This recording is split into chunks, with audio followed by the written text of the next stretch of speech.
మిమ్మల్ని నమ్ముకున్న ఫ్యాన్స్, మిమ్మల్ని ఇష్టపడుతున్న ఫ్యాన్స్కి ఒక ట్రీట్ ఇవ్వాలని? ఏ సినిమా అయినా డైరెక్టర్ కథ రాసినప్పటి నుంచి, యాక్టర్ ఒప్పుకున్నప్పటి నుంచి ఒకటే గోల్ ఉంటుంది, జనాలు ఎంజాయ్ చేయాలని.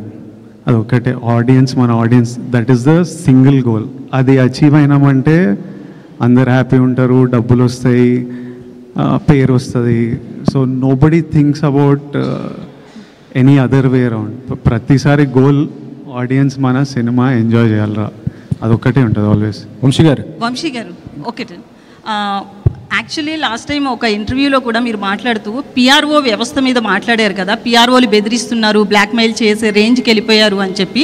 అయితే కొంతమంది పిఆర్ఓలకి ఈ విషయంలో కోపం వచ్చింది, ఎందుకంటే ఎవరో పర్టికులర్గా వాళ్ళ గురించి చెప్పకుండా అందరినీ ఒక పిఆర్ఓ టోటల్ వ్యవస్థను అన్నారు అని చెప్పి.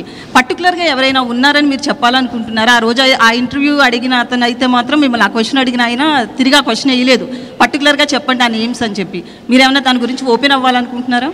లేదండి, కింగ్డమ్ గురించి చెప్తే నేను దేని గురించి ఓపెన్ అవ్వాలనుకోవట్లేదు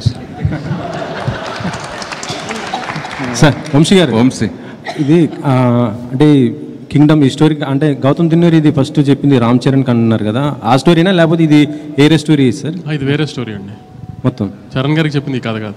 ఈ కథ కాదా?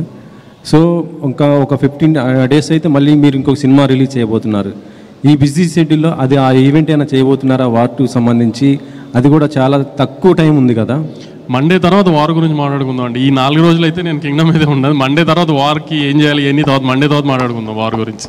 విజయ్ని తీసుకోవడానికి కారణం ఏంటి సార్? అంటే గౌతమ్ తిన్నూరి ఈ స్టోరీ విజయ్ కోసం చేశారా లేకపోతే ఇంకేరేదండి? లేదు, గౌతమ్ నాకు వచ్చి చేద్దాం అనుకున్నప్పుడే నేను విజయ్ గారికి ఒక కథ అనుకున్నానండి. ఆ విజయ్ గారితో సినిమా చేద్దామని చెప్పాడు డైరెక్ట్గా, వేరే ఆప్షన్స్ ఎప్పుడు మేము పెట్టుకోలేదు. అందుని విజయ్ గారు అనుకున్నాం, అది విజయ్ గారితో అలానే ప్లాన్ చేసాం అంతే. విజయ్ గారు మీ లాస్ట్ సినిమా ఫ్యామిలీ స్టార్, అది ఫ్యామిలీ ఆడియన్స్ కోసం తీశారు.